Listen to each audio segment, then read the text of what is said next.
In today's video, I'm going to teach you how to manage dependabot alerts on GitHub. This process involves configuring settings to help you stay on top of vulnerabilities within your dependencies, ensuring your projects remain secure and up to date. Whether you're currently facing security concerns or you simply want to proactively manage your project's dependencies, this guide will help you navigate GitHub's interface with ease. Let's get started by visiting the GitHub dashboard. You'll want to make sure you're logged into your account, so head over to GitHub and, if needed, enter your credentials.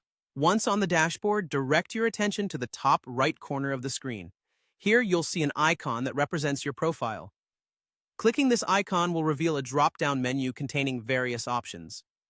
From the drop-down menu, go ahead and select Settings, Geschäft.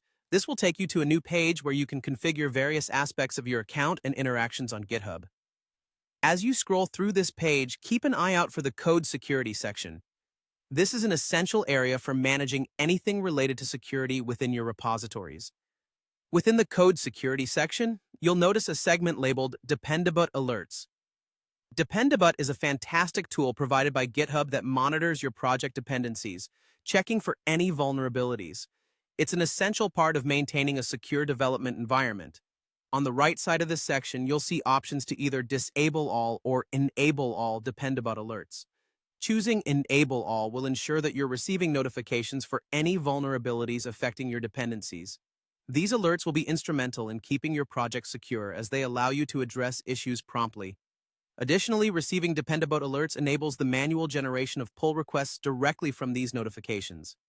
This feature significantly simplifies the process of resolving vulnerabilities by allowing you to directly update affected dependencies through automated pull requests. By following these steps, you've now configured your settings to either enable or disable dependabot alerts. If you've opted to enable them, you'll be better prepared to monitor and address potential security issues, ensuring that your project maintains its integrity and stability. And that's it. You've successfully navigated through your GitHub settings to manage dependabot alerts.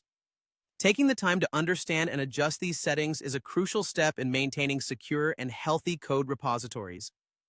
Thank you for joining me today, and I hope this guide has been both informative and helpful. Remember to keep those alerts enabled and stay proactive with your dependency management.